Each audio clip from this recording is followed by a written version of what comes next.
Hello student, कैसे आप सब लोग। आई होप आप अच्छे होंगे।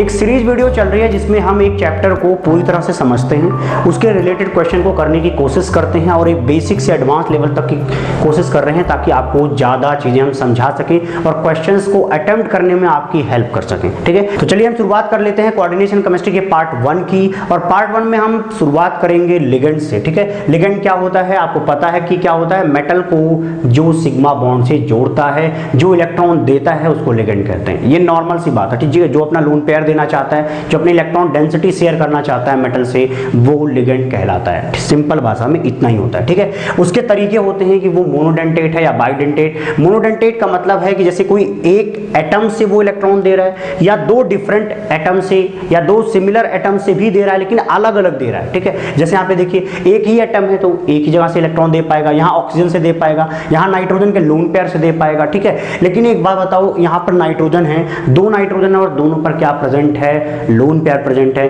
तो भाई यहाँ से भी वो इलेक्ट्रॉन दे सकता है और यहाँ से भी दे सकता है। तो इस तरीके से क्या ये मोनोडेंटेट है या बाइडेंटेट है? आपको लगेगा ये जो है ये क्या है, बाइडेंटेट है, क्योंकि यहाँ पे दो नाइट्रोजन और दो नाइट्रोजन से आप इलेक्ट्रॉन दे सकते हो मेटल को। ये लाइन गलत है। क्यों गलत है उसको ध्यान से देखिएगा। चलिए हम एक मेटल को मान लेते हैं, चलिए मेटल प्लस एक्स मान लेते हैं। ठीक है, अगर वो क्या करेगा, इलेक्ट्रॉन डोनेट करेगा तो कितने मेंबर्ड रिंग बनेगी, थोड़ा ध्यान से देखिए। यहाँ पर जो चिलेशन है ना वो नहीं हो पा रहा अच्छे से। क्यों? क्योंकि कितने मेंबर्ड रिंग बन रहा है, देखो मेटल नाइट्रोजन 3 मेंबर्ड रिंग बन रहा है और 3 मेंबर्ड रिंग स्टेबल नहीं है इन केस ऑफ कॉम्प्लेक्स। इस वजह से यहाँ से दोनों से नहीं देगा, या तो इस नाइट्रोजन से देगा या तो इस नाइट्रोजन से देगा। चलो मान लेते हैं इस पहले वाले से देगा, तो वो इस वाले नाइट्रोजन के इलेक्ट्रॉन को शेयर नहीं करता। याद रखें कि ये क्या है, हाइड्रोजन जो होता है वो मोनोडेंटेट होता है। यहाँ पे गलती होने का पूरा चांस था। ठीक है, तो आपको समझ में आया होगा कि थोड़ा सा नया हमको मिल गया कुछ। अब आते हैं बाइडेंटेट पे। बाइडेंटेट मतलब क्या है कि दो एटम से इलेक्ट्रॉन देना है हमें मेटल को। इसकी पॉसिबिलिटी, इसकी संभावना कब और कहाँ है देख लीजिए। यहाँ पर क्या लिखा है, दो नाइट्रोजन है, कोई बात नहीं, इन दोनों नाइट्रोजन से दे सकते हैं। क्यों दे सकते हैं? क्योंकि यहाँ पर मेटल पर प्लस एक्स रख के देखो, जब आप इसको ऐसे कनेक्ट करोगे अपने इलेक्ट्रॉन दे करके, कितने मेंबर रिंग बन रही है, देखो 1 2 3 4 5 मेंबर रिंग बन रही है। इसका मतलब ये बन सकता है। एक बात याद रखिए, सिर्फ कॉम्प्लेक्स में 3 मेंबर रिंग नहीं बनता, 4 मेंबर 5 मेंबर 6 मेंबर ये सारी रिंग बनती हैं। ठीक है, तो वो सारे में चल जाता है, लेकिन ये 3 मेंबर रिंग की कहानी नहीं चल पाती यहाँ पे ड्यू टू मोर स्ट्रेन। ठीक है, इस वजह से इसको हम बोलेंगे ये क्या है, बाइडेंटेट, क्योंकि यहाँ का दोनों नाइट्रोजन इलेक्ट्रॉन अपने आप शेयर कर पा रहा है किसके साथ, मेटल के साथ। सेम वे में NO3 नेगेटिव में जितने भी यहाँ पर ऑक्सीजन है वो सब सेम है, क्योंकि यहाँ पे क्या होता है, रेजोनेंस होता है। ठीक है, अगर मान लीजिए यहाँ पर हम मेटल ला के रखें, मेटल प्लस एक्स, तो क्या होगा, यहाँ से अपना इलेक्ट्रॉन दे सकता है, ऐसा भी संभव है। यहाँ से क्या होगा, इनके पास लोन पेयर होगा तो ये लोन पेयर भी दे सकता है। कितने मेंबर रिंग बन रही है, 1 2 3 4, और हमने कहा ना केवल 3 स्टेबल नहीं है, 4 होता भी है। तो इस वजह से ये जो है बाइडेंटेट भी होता है। एक्चुअली क्या होता है, NO3 नेगेटिव जो होता है वो मोनोडेंटेट की तरह भी काम करता है और बाइडेंटेट की तरह भी काम करता है। इस तरह से आपने यहाँ पे देखा कि वो यहाँ से भी दे सकता था और यहाँ से भी दे सकता था, लेकिन अगर कहीं जरूरत हो सिर्फ एक जगह से देने की, चलो मान लो यहाँ से देने की जरूरत पड़ रही है, तो वो ऐसा भी काम करता है। मतलब NO3 नेगेटिव जो है ना बाइडेंटेट भी है और मोनोडेंटेट भी है। वो डिपेंड करता है कौन से कॉम्प्लेक्स के अंदर है। ठीक है, उस वजह से उसकी क्या होती है, डेंसिटी चेंज होती रहती है, हो सकती है। इसी चीज को बोलते हैं फ्लेक्सिडेंटेट। क्या, फ्लेक्सिडेंटेट। फ्लेक्सी मतलब यहाँ पे है फ्लेक्सिबल से, क्या, फ्लेक्सिबल इन डेंसिटी।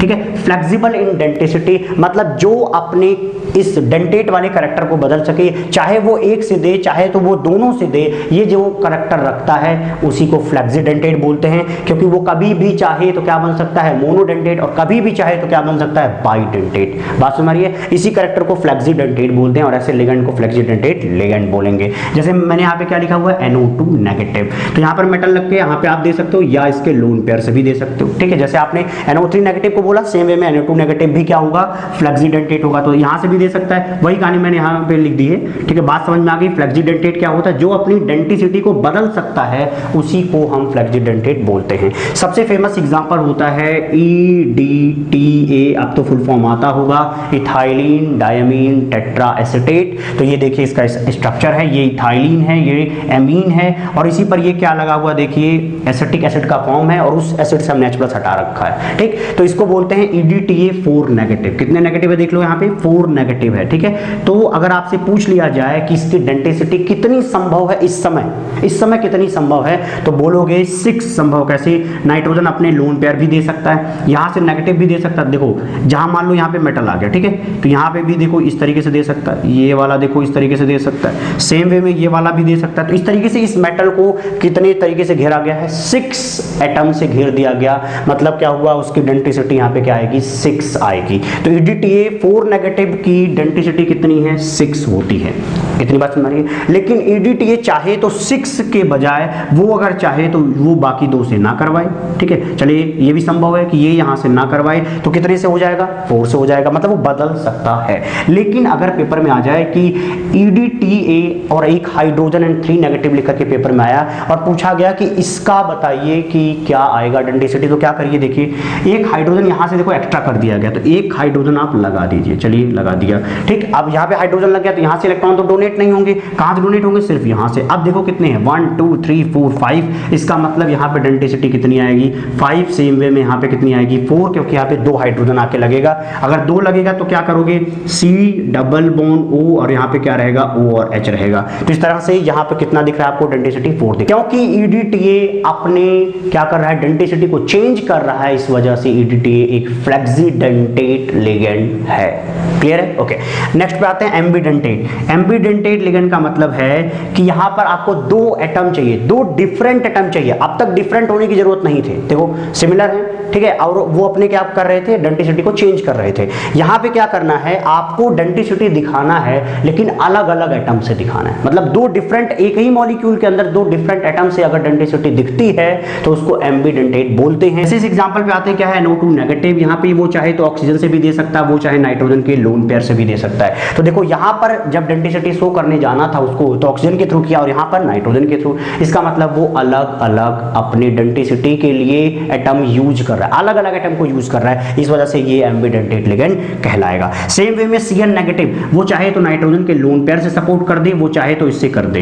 इतनी बात हमारी है, चाहे इससे कर दे चाहे इससे। मैं नहीं कह रहा हूं दोनों एक साथ कर दे, मैं सिर्फ इतना कह रहा हूं एक समय में वो या तो इससे करेगा या तो इससे करेगा। इसी वजह से हम इसको क्या बोल रहे हैं, एम्बीडेंटेट लिगेंड बोल रहे हैं। अगला देखिए, ये बहुत ही फेमस है, थायोसाइनेटो बोलते हैं इसको। अगर वो सल्फर के थ्रू दे रहा है तो उसको बोलते हैं थायोसाइनेटो S। अगर वो नाइट्रोजन के लोन पेयर के थ्रू दे रहा है तो उसको बोलते हैं thiocyanato N according to IUPAC। आइए आपसे एक सवाल पूछते हैं, अच्छा सा सवाल है, देख लीजिए क्या है। जैसे मान लीजिए यहाँ पे लिखा है ये और यहाँ पे नेगेटिव चार्ज है। अगर पूछा जाए कि जो Cn नेगेटिव है क्या वो फ्लेक्सीडेंटेट है, चलिए चेक कर लेते हैं क्या है। मेटल पर +X, अगर उसको फ्लेक्सीडेंटेट दिखाना है, इसका मतलब पहले वो क्या है, मान लो इसके थ्रू जुड़ रहा है तो यहाँ पर डेंटिसिटी 1 आ गई। लेकिन अगर पॉसिबिलिटी दूसरे की हुई और वो बाइडेंटेट हुआ तभी ये फ्लेक्सीडेंटेट कहलाएगा।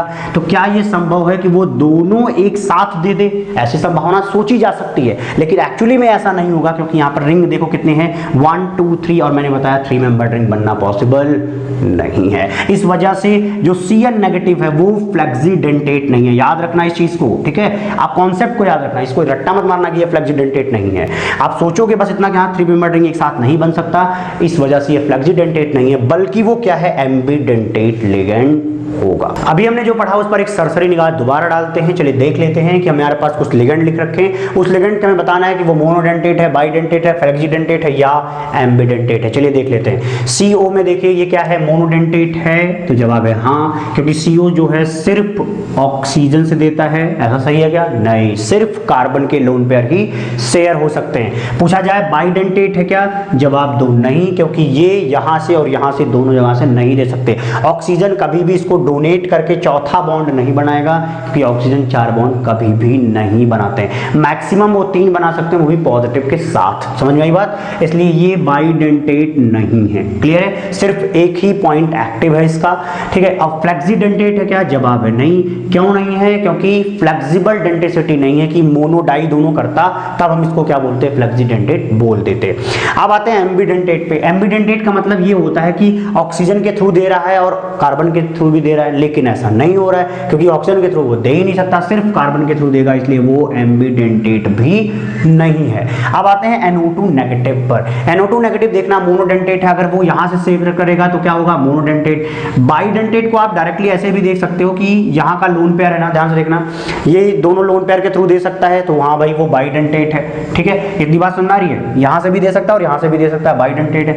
वो फ्लेक्सीडेंटेट है, जवाब है हाँ। फ्लेक्सिबल डेंटिसिटी कैसे शो कर सकता है? वो चाहे तो यहां से दे और चाहे तो इन दोनों से दे, मतलब वो मोनो और डाई दोनों है, इस वजह से हम इसको क्या बोलते हैं? फ्लेक्सीडेंटेट बोल रहे हैं। एम्बीडेंटेट का मतलब समझना, ये एम्बीडेंटेट भी है, तो यहां पे थोड़ा सा ध्यान दीजिए। NO2 को देखो, ये भैया सब है, मोनोडेंटेट, बाइडेंटेट, फ्लेक्सीडेंटेट, एम्बीडेंटेट सब है। बढ़िया एग्जांपल है, याद कर सकते हो थोड़ा सा कि भैया कभी भी फंसो तो थोड़ा क्लियर हो जाए। ठीक है, देखो यहां नाइट्रोजन का लोन पेयर भी शेयर हो सकता है और ऑक्सीजन का नेगेटिव भी, इस वजह से दो अलग अलग एटम से दे रहे हैं, इसलिए हम इसको क्या बोलेंगे? एम्बीडेंटेट भी बोलेंगे। सल्फेट 2 नेगेटिव है, SO4 2 नेगेटिव। अगर आपसे बोला जाए मोनोडेंटेट, हाँ भाई अगर वो चाहे तो यहां से दे दे। बाइडेंटेट हाँ, क्योंकि यहां दोनों से दे सकता है। ठीक है, अगर बोला जाए फ्लेक्सीडेंटेट, क्या वो फ्लेक्सिबल डेंटिसिटी कर रहा है? देखो ये फ्लेक्सिबल डेंटिसिटी ही तो है, इस वजह से क्या होगा? फ्लेक्सिबल डेंटिसिटी होगा। लेकिन क्या वो एम्बीडेंटेट है? जवाब है नहीं। एम्बीडेंटेट तब होता जब इसमें से एक ऑक्सीजन होता, एक नाइट्रोजन होता, लेकिन यहाँ क्या है? दोनों सेम लोग हैं, इस वजह से वो एम्बीडेंटेट नहीं है।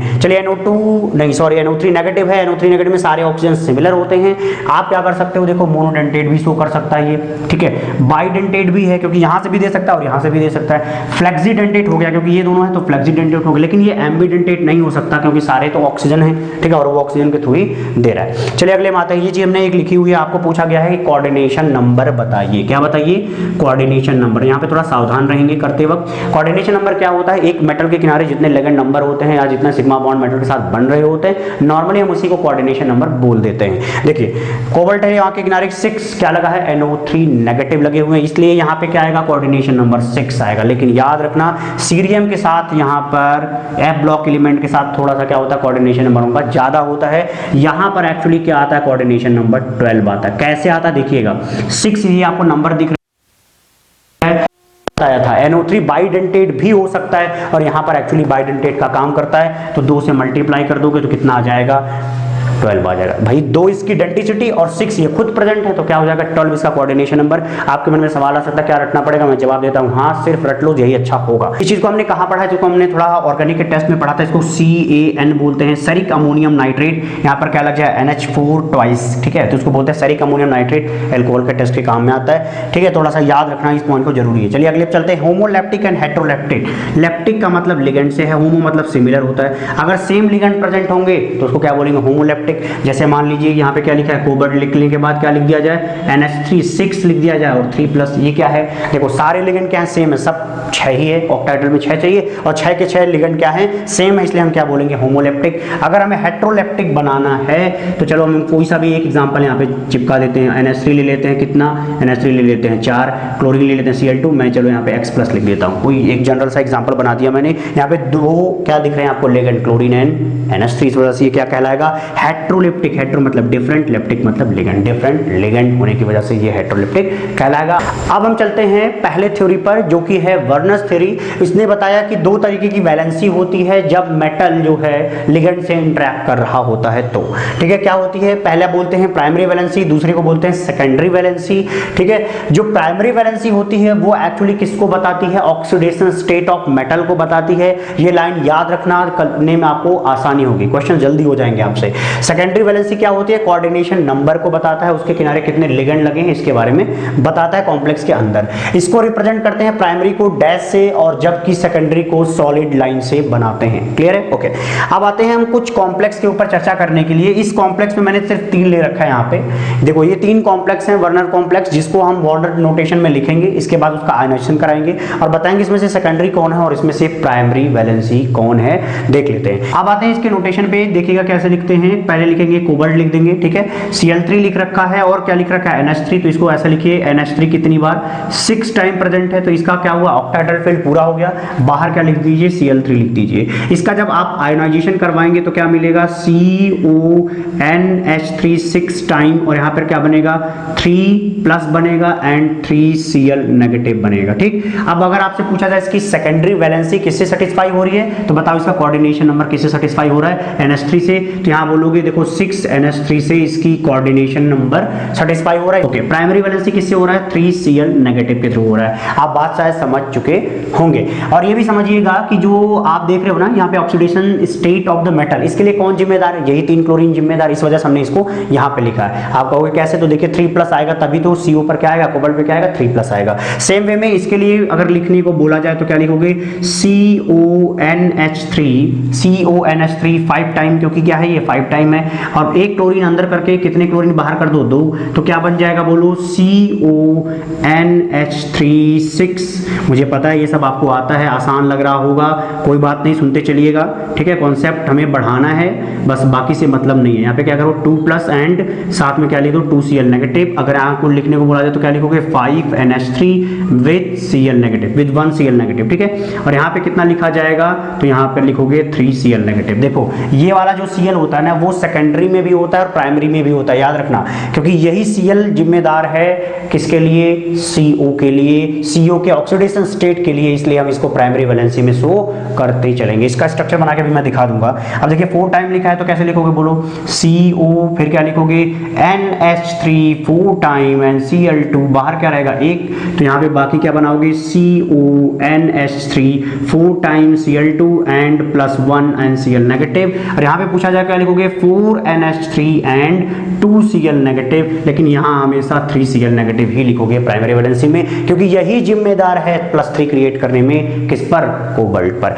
लेकिन अब इस पर बेस्ड क्वेश्चन आपसे पूछा जाता है, क्या होगा कि order of conductivity in aqueous solution of complex. देखो इसका एक्वस सॉल्यूशन बनाओ, इसका एक्वस सॉल्यूशन बनाओ, इसका एक्वस सॉल्यूशन बनाओ, तो क्या बनेगा इसका इस तरीके से आयोनाइजेशन हो जाएगा, ठीक है। अगर आयोनाइजेशन इस तरीके से होगा तो आप समझ चुके होंगे कि कंडक्टिविटी किससे बताएंगे, नंबर ऑफ आयन से बताएंगे। तो नंबर ऑफ आयंस किस में ज्यादा है, देखो इसमें कितने हैं, यहाँ पे 1 आयन तो ये पूरा है और ये 3, टोटल मिलके 4 हो जाएंगे। इस वजह से यहाँ पे 4 आयन है, देख लेना, यहाँ पे ध्यान से देखो, यहाँ पे 4 आयन दिख रहे हैं, यहाँ पे कितने हैं 1 ये 2 ये, तो हो जाएगा 3 आयन हो जाएंगे। और यहाँ पे कितने होंगे 2 आयन हो जाएंगे। तो जितने ज्यादा आयन होंगे उतनी ज्यादा कंडक्टिविटी, मतलब सॉल्यूशन 1 की कंडक्टिविटी ज्यादा है with respect to 2 with respect to 3। Okay, number of moles of AgCl in solution after addition with AgNO3। अगर इसी एक्वस सॉल्यूशन में क्या डाल दिया जाए, AgNO3 डाल दिया जाए, तो क्या होगा Ag+ और यहाँ से निकला हुआ Cl क्या बना देगा, AgCl बना देगा। तो चलो पहले वाले सॉल्यूशन में डाल दो, पहले वाले सॉल्यूशन में क्या डाल दिया हमने AgNO3, तो देखो 3Cl नेगेटिव था तो 3 Ag लेकर के क्या बना देगा बोलो 3 मोल AgCl बना देगा, 3 मोल AgCl बना देगा, ठीक। लेकिन और अगला सवाल पूछा गया है कि number of moles of AgCl इन 3 में बताइए, 3 मतलब ये सॉल्यूशन नंबर 3, ठीक। इसमें देखो इसमें कितने Cl है, सिर्फ 1 Cl बाहर है, इसका मतलब यहाँ वाले में 1 मोल AgCl मिलेगा। आपको एक चीज और बता दूं, इस क्वेश्चन को और टफ किया जा सकता है, ठीक है। थोड़ा सा उसमें क्या करेंगे, मोलरिटी दे सकते हैं, वॉल्यूम से, इन सबसे कन्वर्जन करा करके नंबर ऑफ मोल्स तक वो पहुंच सकते हैं। अब हम शुरुआत करेंगे वैलेंस बॉन्ड थ्योरी पे, और मैं जो पढ़ाने वाला हूं ये सिंपलेस्ट वर्जन होगा, इससे पहले आपने ऐसा नहीं सुना होगा, ठीक है। मैं जो भी चीज बताऊंगा इतने भर में आपको पूरा ऑक्टाहेड्रल कॉम्प्लेक्स क्लियर हो जाएगा, उसके कॉन्फ़िगरेशन को कैसे और क्यों भरना है ये चीज समझ में आ जाएगी, ठीक है। चलिए देख लेते हैं। हमें पता है कि ऑक्टाहेड्रल कॉम्प्लेक्स जब हम बनाने जाएंगे तो हमें d ऑर्बिटल यूज करने पड़ेंगे, क्योंकि वहां पर जो हाइब्रिडाइजेशन देखने को मिलता है वो 2 तरीके का होता है, या तो क्या होगा D2sp3 होगा या तो sp3d2 होगा। इतनी बात समझ में आ रही है। जब D2sp3 होता है तो आप इंटरनल D को यूज करते हैं, ठीक है, 3D को यूज करते हैं, उस समय हम इसको क्या बोलते हैं, इनर ऑर्बिटल कॉम्प्लेक्स बोलते हैं। लेकिन जब बाहर वाला D मतलब 4D यूज होता है उस समय हम आउटर ऑर्बिटल कॉम्प्लेक्स बोलते हैं। शायद इतनी बात समझ में आ रही होगी। ओके, अब हम समझाएंगे आपको कब और कैसे इन चीजों को देखना है। यहाँ पे मैंने देखो पार्ट्स में डिवाइड किया है, D0 D1 D2 D2D3, एक में दूसरा क्या है D4 D5 D6 अलग,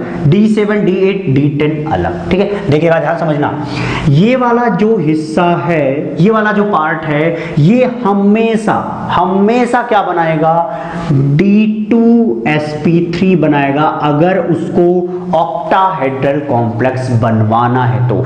अगर कहीं आपको ये मिल जाए, ये कॉन्फ़िगरेशन मिल जाए D1 D2 D3 D0, तो उस समय आप D2sp3 मारो, आंख मूंद के, कोई दिक्कत नहीं, अभी मैं समझाऊंगा क्यों और कैसे।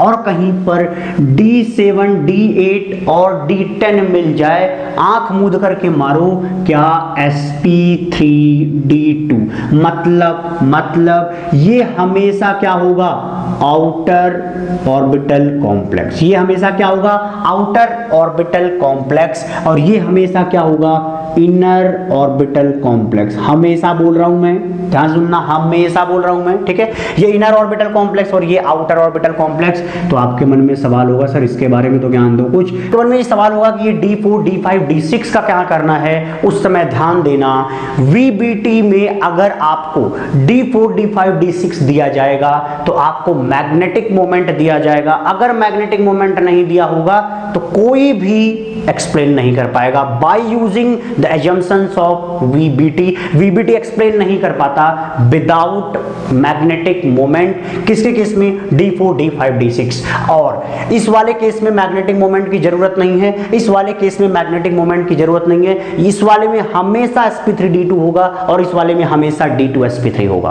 बात क्लियर है, समझ में आ रही है। चलिए ओके, देख लेते हैं। पहले मैंने D0 लिख रखा है, स्कैंडियम H2O 3+, हमें पता है स्कैंडियम का कितना आता है, आप लिखोगे 3D14S2, लेकिन 3+ करोगे तो पहले कहां से जाएगा इलेक्ट्रॉन, S से, फिर कहां से जाएगा D से, तो क्या हो जाएगा 0 and 0। ठीक, तो देख लो यहां पे भी कोई इलेक्ट्रॉन नहीं है, यहां पे भी कोई इलेक्ट्रॉन नहीं है। अगर आपको हाइब्रिडाइजेशन करवाना है तो 3D के 2 आप पकड़ लो, ये लो 2 यहां से ले लो, S पूरा ले लो, और P के कितने लोगे, P के 3 ले लो। देखो यहां पे ध्यान से, ठीक है। तो हमें क्या मिल जाएगा, D2sp3 मिल गया कि नहीं, 1 2 3 4 5 6 ऑर्बिटल मिल रहे हैं और हम ऑक्टाहेड्रल कॉम्प्लेक्स यहां पे बना पाएंगे। इस तरीके से हमें दिख रहा है यार, हमें क्या मिल गया, इनर ऑर्बिटल मिल गया, इनर D ऑर्बिटल मिल गया। इस वजह से हम इसको इनर ऑर्बिटल कॉम्प्लेक्स बोलेंगे। किसको, स्कैंडियम H2O6। क्या हम डायरेक्ट बता सकते हैं, हाँ D0 था, देखो D0 मैच कर रहा था, D0 क्या होता है, इनर ऑर्बिटल कॉम्प्लेक्स होता है। अगर इनर ऑर्बिटल कॉम्प्लेक्स है तो क्या बोलेंगे, D2sp3 बोलेंगे। कोई समस्या नहीं, बहुत आसानी समझ में आया। ओके, चलिए सेकंड एग्जांपल पे आ जाते हैं। सेकंड एग्जांपल हमने D1 के लिए ले रखा है, क्या है, टाइटेनियम H2O6 3+। टाइटेनियम में क्या आएगा भाई, 4s2 3d2, 3+ करोगे मतलब 2 इलेक्ट्रॉन यहां से हटा दो, क्या आएगा 0, और यहां पर 1 इलेक्ट्रॉन हटाते ही यहां पे क्या आ जाएगा 1, मतलब D1 का सिस्टम क्रिएट होगा। और यहां पे D1 कौन सा, D 3D, यहां पे मैंने 3D लिख रखा है ये सब, ठीक है। तो आप यहां पे 1 इलेक्ट्रॉन दिखा सकते हो। हमें कौन सा D ऑर्बिटल की जरूरत थी, हमें इस वाले D ऑर्बिटल की जरूरत थी। देखो यहां पर हाइब्रिडाइजेशन हो जाएगा और यहां पर यही वाला कहानी बन रही है, इनर ऑर्बिटल कॉम्प्लेक्स D2sp3 बन जाएगा। शायद समझ में आ रहा होगा। अगर अब आपसे पूछा जाए कि इस कॉम्प्लेक्स का आप क्या बता दो मैग्नेटिक मोमेंट, उस समय आप क्या करना, mu is equal to √n+2 का फॉर्मूला लगा देना, जहां पे n क्या है, नंबर ऑफ अनपेयर्ड इलेक्ट्रॉन। यहां पे कितने अनपेयर्ड इलेक्ट्रॉन है, 1, तो क्या हो जाएगा 1+2 is equal to √3 Bohr magneton. देख रहे हो, बात समझ में आ रही है। मैंने बोला था इसमें आपको वो देगा मैग्नेटिक मोमेंट, लेकिन आप यहां पे निकाल सकते हो, क्योंकि यहां दिक्कत तो है ही नहीं। हमें पता है हमेशा क्या होता है, इनर ऑर्बिटल कॉम्प्लेक्स होता है।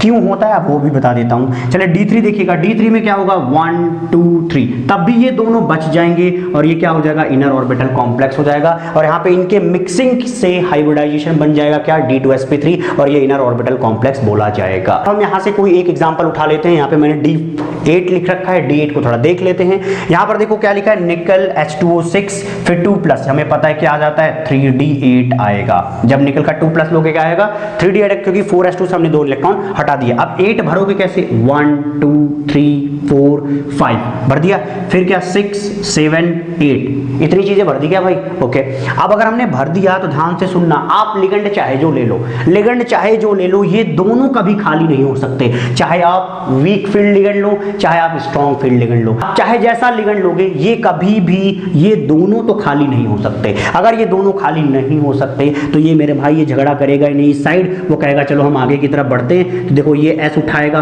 P उठाएगा और D के इधर से 2 ले लेगा। तो इस समय हमने क्या बना दिया? sp3d2 बना दिया। ध्यान से समझो इस लाइन को, क्या बना दिया? sp3d2। हमने यही तो बोला था कि देखो D8 वाले में हमेशा आउटर ऑर्बिटल कॉम्प्लेक्स बनता है, हमेशा 4d यूज होगा, 3d यूज नहीं होगा, क्योंकि यहां पर हमेशा 2 इलेक्ट्रॉन का प्रेजेंस दिखेगा। D8 के केस में अगर आप पेयरिंग भी करा लो, चलो हमने ये पेयरिंग भी करा दी, लेकिन क्या हमें यहां पर 2d मिला?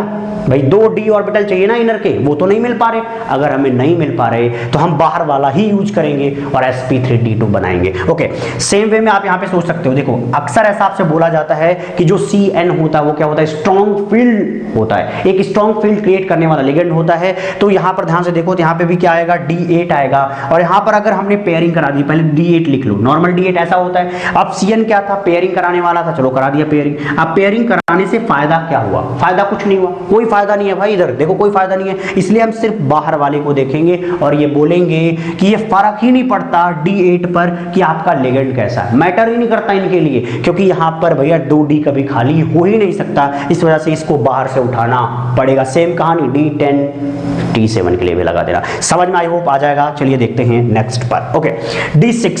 अब मैंने वो वाले एग्जांपल लिए जिसमें आपको मैग्नेटिक मोमेंट दिए जाएंगे। अगर मैग्नेटिक मोमेंट नहीं दिए जाएंगे तो आप इनके हाइब्रिडाइजेशन को कमेंट नहीं कर सकते अकॉर्डिंग टू VPT। ओके, अब देखिए क्या लिखा है? कोबाल्ट NH3 इसका मतलब क्या है? D6 बनेगा। ठीक है, इसमें D6 बनेगा। अब लेकिन D6 को जो आप भर रहे हो उसको पहले नॉर्मली भर सकते हो। देखो D5 भर दिया, एक तरीका तो ये है कि D6 यहां भर दिया, क्लियर है। लेकिन सामने दिया हुआ है इसके सामने क्या दिया हुआ है? किसका मैग्नेटिक मोमेंट क्या आ रहा है? 0 मैग्नेटॉन आ रहा है। ठीक है, अगर 0 बोर मैग्नेटॉन आएगा इसका मतलब क्या है कि यहां पर कोई अनपेयर्ड इलेक्ट्रॉन नहीं होना चाहिए, जबकि यहां पे हमें अनपेयर्ड इलेक्ट्रॉन 4 दिख रहे हैं। तो हम पेयरिंग करा के खत्म कर दें झंझट को। तो क्या करेंगे? यहां पे और यहां पे पेयरिंग करवा देंगे। तो D6 में पेयरिंग हो गई। ये बात किसने बताई? ये बात मैग्नेटिक मोमेंट। VBT इस बात को एक्सप्लेन ही नहीं करता कि कौन सा लिगेंड स्ट्रॉन्ग फील्ड है और कौन सा वीक फील्ड लिगेंड, ऐसा एक्सप्लेन नहीं करता VBT। ये एक्सप्लेन होता है CFT, जो कि अगली वीडियो में आएगा। ओके, नेक्स्ट देख लेते हैं Fe F6 4 नेगेटिव। यहां पे आप निकालोगे तो आयरन पे क्या आएगा? आयरन पे +2 आएगा। और यहां पे आयरन का +2 करके देखना क्या आएगा? D6। और D6 को अगर आप भरोगे, ध्यान से देखना, D6 भर दो पहले नॉर्मल D6 भर लिया करो। ठीक, फिर देखो कि यहां पर इसका क्या दिया हुआ है? Magnetic moment √24। और √24 से अगर इसका क्या करा दोगे? रिजम्बलेंस बराबर करवा दोगे। क्या बनेगा यहाँ पे? n = ध्यान से सुनना, यहाँ पे क्या बनेगा? n = 4। इसका मतलब कि हमें 4 क्या चाहिए बोलो? अनपेयर्ड इलेक्ट्रॉन चाहिए। अगर 4 अनपेयर्ड चाहिए, देखो 4 मिल रहा है क्या? हाँ 4 मिल रहा है। इसका मतलब ये ऐसा ही रहेगा, यहाँ पर पेयरिंग नहीं होगी। अब अगर ये भरा हुआ है 3D तो हम क्या यूज करेंगे? 4s 4p और क्या यूज कर लेंगे? 4d यूज करेंगे। ठीक है, 4d। देखो क्या बन जाएगा? sp, ध्यान से सुनना, sp3 एंड d2 बन जाएगा। क्या बन जाएगा? sp3d2। ठीक, तो इस कॉम्बिनेशन का क्या बना? sp3d2 बना। और यहां पर क्या बना? d2sp3 बना। आई होप ये सारी चीजें आप समझ गए होंगे कि d4 d5 d6 आते ही थोड़ा सावधान हो जाइए। उस समय VBT में आप मैग्नेटिक मोमेंट देखिए, बाकी किसी में मैग्नेटिक मोमेंट देखने की जरूरत नहीं है, क्योंकि d7 d8 d9 करने में आपको 2 अंदर वाले नहीं मिलते, इसलिए हमें बाहर वाले से काम चलाना पड़ता है। जबकि इन सब में आप जब भरते जाते हो तब भी बाद में 2 छूट ही जाता है, इसलिए हम इनर ऑर्बिटल कॉम्प्लेक्स बना लेते हैं। ओके, ऑक्टाहेड्रल कॉम्प्लेक्स को समझने के बाद अब हम चलते हैं tetrahedral complex and square planar complex की तरफ। हमें पता है कि टेट्राहेड्रल कॉम्प्लेक्स को कैसे लिखा जाता है हाइब्रिडाइजेशन के रूप में, तो बोला जाए sp3 लिखा जाता है। लेकिन स्क्वायर प्लेनर के लिए हम क्या लिखते हैं? dsp2 यूज करते हैं। ध्यान दीजिएगा, dsp2 यूज करते हैं। और जो d यूज करते हैं वो कौन सा d होता है? X square minus y square होता है, क्योंकि इसका लोब कहाँ पे होता है, एक्सियल लोब होता है, और उसी एक्सियल लोब पे लिगेंड्स प्रेजेंट होते हैं। ठीक है, इतना तो आपको नॉर्मल चीज मैंने बता दिया। ठीक है, ओके। अब देखिए टेट्राहेड्रल में क्या होगा, या तो sp3 होता है और एक पढ़ते हैं d3s। ध्यान दीजिएगा, d3s या sp3, ये दो तरीके का हमें पढ़ना होता है, और स्क्वायर प्लेनर में सिर्फ एक dsp2 ये पढ़ना होता है। क्लियर है? ओके। अब मैंने कुछ चीजें यहाँ पे लिखी हुई है, ये क्या है, आप ऐसे समझ लो कि एक डी स्केल है। डी स्केल का मतलब क्या है, कि आपको एक बताने का तरीका कि कब टेट्राहेड्रल होने का चांस ज्यादा होता है और कब स्क्वायर प्लेनर होने का चांस ज्यादा होता है। तो थोड़ा ध्यान दीजिएगा इस तरफ, यहाँ पे देखिए d0 एंड d2 लिख रखा मैंने, फिर इसके बाद d2 से लेकर के d7, फिर d8, d9 और d10। ठीक है, ध्यान दीजिएगा थोड़ा सा। d0 और d2 वाले पोर्शन में क्या आता है, d3s आता है। क्या आता है, d3s आता है। ये मैं बोल रहा हूं अक्सर, ठीक है, d3s देखने को मिलता है d0 और d2 तक। ठीक, लेकिन d2 से लेकर के d7 तक आपको क्या देखने को मिलेगा, टेट्राहेड्रल देखने को मिलेगा। ध्यान दीजिएगा, d2 और d7 के बीच में क्या देखने को मिलेगा, टेट्राहेड्रल देखने को मिलेगा। और जो d8 है उसके साथ कुछ और चीजें जुड़ेंगी, तब आप क्लियर कर पाओगे कि वो टेट्राहेड्रल है या स्क्वायर प्लेनर है। एक्चुअली d8 वाला स्क्वायर प्लेनर भी हो सकता है और टेट्राहेड्रल भी हो सकता है, लेकिन उसके साथ कुछ कंडीशंस हैं। जैसे देखना, अगर कॉम्प्लेक्स किसका हो, प्लैटिनम का और पैलेडियम का हो 2+ के साथ, तो वो क्या होगा, हमेशा किसी भी लिगेंड के साथ वो स्क्वायर प्लेनर होगा, किसी भी लिगेंड के साथ। याद रखना, ओके। यहाँ पे वीक फील्ड और स्ट्रॉन्ग फील्ड का कॉन्सेप्ट नहीं चलता प्लैटिनम और पैलेडियम के केस में। ओके, नेक्स्ट वन, जैसे और कोई भी d8 ले लो, कोई जरूरी नहीं है निकल 2+, कोई भी और d8 अगर होगा इन दोनों के अलावा, उस समय अगर स्ट्रॉन्ग फील्ड लिगेंड हो, जैसे क्या हो, Cn प्रेजेंट हो, तो उस समय क्या होगा, स्क्वायर प्लेनर। जैसे Cn आपने ले लिया एज अ लिगेंड, उस समय स्ट्रक्चर क्या आएगा, स्क्वायर प्लेनर आएगा। ठीक है, बात समझ रही है। लेकिन अगर आप वीक फील्ड लिगेंड लोगे, जैसे आप क्या ले लो, क्लोरीन ले रहे हो, OH ले रहे हो, उस समय वो टेट्राहेड्रल फैशन में जाएगा। मतलब वीक के साथ वो कैसा, टेट्राहेड्रल, स्ट्रॉन्ग के साथ कैसा, स्क्वायर प्लेनर बनाता है। क्लियर है बात? ओके। अब आते हैं d9 पे। देखो d9 का एक एग्जांपल आता है जो कि मैंने यहाँ पे लिख रखा है, तो इसलिए मैं यहाँ से d9 हटा देता हूँ। ठीक है, ये d9 वाला जो एग्जांपल है वो क्या है, मैं पहले यहाँ पे जवाब ही लिख देता हूँ। ये क्या होता है, dsp2 होता है, स्क्वायर प्लेनर होता है। अक्सर यही फेमस है और यही आपके पेपर में देखने को मिलता है। ठीक है, इसके अलावा कोई ज्यादा पूछा नहीं जाता है। ठीक है, इस वजह से हम ज्यादा फोकस नहीं करेंगे, d9 में सिर्फ एक दिखा देंगे। यहाँ पे हाइब्रिडेशन क्या आता है, dsp2, इस वजह से यहाँ पे आपका स्ट्रक्चर बनेगा स्क्वायर प्लेनर। ओके, समझ में आ गया। अब आते हैं d10 पे। याद रखना, d10 हमेशा sp3 बनाएगा। क्यों बनाएगा वो भी बता दूंगा। ठीक है, d10 हमेशा क्या बनाएगा, sp3 बनाएगा। इस वजह से हमेशा टेट्राहेड्रल होगा, हमेशा टेट्राहेड्रल होगा। क्लियर बात? अभी आपको ये चीज समझ में आई, अब इसका एप्लीकेशन करेंगे, मजा आएगा। देखिएगा, NiCN4 2+, इसका मतलब Ni2+। ठीक है, निकल 2+ मतलब क्या हुआ, d8 सिस्टम। d8 सिस्टम में अगर आप भरने चलोगे, देखो 1 2 3 4 5 6 7 8। ठीक है, अब Cn था तो Cn क्या करेगा, यहां पर ये बना देगा। देखो यहाँ पे Cn क्या करेगा, बोलो, स्ट्रॉन्ग फील्ड लिगेंड है तो क्या बनाने की कोशिश करेगा, स्क्वायर प्लेनर। और उसके लिए उसको 3D का एक D खाली करना पड़ेगा। उसने क्या करा दिया, पेयरिंग करवा दी। इसलिए यहाँ पे देखो क्या बनेगा, dsp2। क्या बन गया, dsp2। ठीक, तो देखो यहाँ पे dsp2 बनने में कोई दिक्कत नहीं है, इन्होंने D खाली कर रखा है। ठीक है, समझ में आ गया। इसका क्या आएगा, dsp2 आएगा। नीचे आइए, NiCO4, यहाँ पर निकल का क्या आएगा, निकल पर 0, इसका मतलब 4s2। ध्यान सुनना, 4s2 में भी दोनों इलेक्ट्रॉन भरे पड़े रहेंगे, और यहाँ पर कितने होंगे, 8 इलेक्ट्रॉन होंगे। ठीक है, तो 8 मैंने दिखा दिए, ये 8 इलेक्ट्रॉन और ये 2 इलेक्ट्रॉन। लेकिन CO के प्रेजेंस की वजह से ये दोनों इलेक्ट्रॉन जंप करके अंदर की तरफ आएंगे, क्योंकि s ऑर्बिटल खाली करना पड़ेगा। इसलिए खाली करना पड़ेगा क्योंकि देखो s यहाँ भी है, s यहाँ भी है, s की जरूरत पड़ती ही पड़ती है। इस वजह से जो इलेक्ट्रॉन डालोगे वो यहाँ आ जाएंगे, यहाँ पे पेयरिंग कर जाएंगे।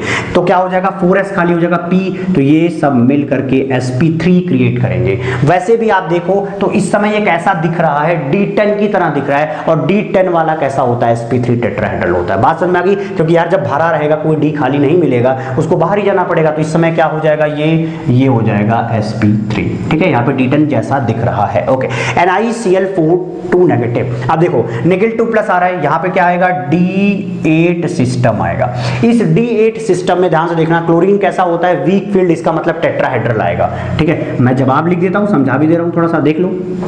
अगर आप यहाँ पे 8 भरो तो क्या होगा, 1 2 3 4 5 6, ठीक है, 7 8 हो जाएंगे। ठीक है, अब ये 8 आपने भर दिए, क्या क्लोरीन की इतनी औकात है कि इनको पेयर करवा दे? जवाब नहीं, क्योंकि वो वीक फील्ड लिगेंड है। एक्चुअली ये वीबीटी ने नहीं बताया वीक फील्ड लिगेंड, मैं थोड़ा सा सेफ्टी वाले कॉन्सेप्ट को भी यहाँ डाल दे रहा हूँ। ठीक है, यहाँ पे क्या हो जाएगा, ये S और ये P मिल जाएंगे और क्या बनाएंगे, sp3 बनाएंगे। इसलिए NiCl4 2 negative H sp3 tetrahedral. ठीक है, टेट्राहेड्रल हो जाएगा, ये भी टेट्राहेड्रल हो जाएगा। लेकिन ये वाला क्या था, ये तो स्क्वायर प्लेनर था। क्या था, स्क्वायर प्लेनर था। Next one is platinum. अभी बोला ना 2+ दिखते ही क्या बोल दो, sp। ठीक है, इसमें कोई निकालने की जरूरत नहीं है। जिंक Cl4 2 नेगेटिव आप निकालोगे ना तो यहाँ पे क्या आएगा, निकाल के देखना, D10 सिस्टम आएगा, और D10 अगर प्रेजेंट है तो क्या आएगा, हमेशा sp3। इसका मतलब क्या आएगा, टेट्राहेड्रल आएगा। यहाँ पे कोई अनपेयर्ड इलेक्ट्रॉन वगैरह नहीं होगा, D10 है ना। ओके, नेक्स्ट थोड़ा इंपॉर्टेंट है, सुनिएगा, MnO4 नेगेटिव। MnO4 नेगेटिव में Mn का निकालोगे तो आ जाएगा +7, और मैं पता है यार मैग्नीज +7 करते ही D0 आएगा। अब अगर D0 आया, ध्यान से सुनना, D0 आया तो मैंने क्या बोला, D0 से लेकर D2 तक क्या होता है, D3S होता है। तो यहाँ पे क्या आएगा, D3S आएगा, और ये कैसा हो जाएगा, टेट्राहेड्रल हो जाएगा। ठीक है, ध्यान से सुनिएगा कैसे, यहाँ का D3 यूज कर लो और यहाँ का एक S यूज कर लो। देखो यहाँ पे कोई दिक्कत नहीं है, यहाँ तक कोई दिक्कत नहीं है, इस वजह से यहाँ पे D3S बन रहा है। ओके, नेक्स्ट पे आते हैं, FeO4 2 नेगेटिव। यहाँ पे आप निकाल के देखो कितना आएगा, आयरन का +6 आ रहा होगा। ठीक है, +6 आएगा। ठीक है, और आयरन के +6 करने पर D2 सिस्टम बनेगा।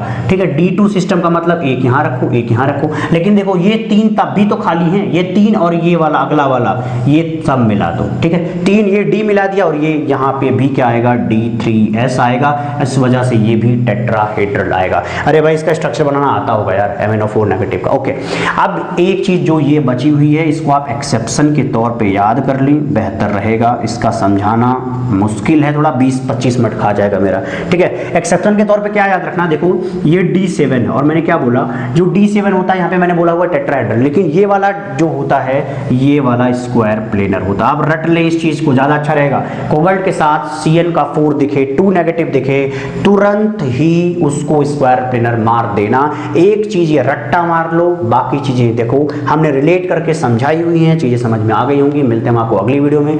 खुश रहिए, प्रसन्न रहिए। अगले में हम CFT पढ़ाएंगे।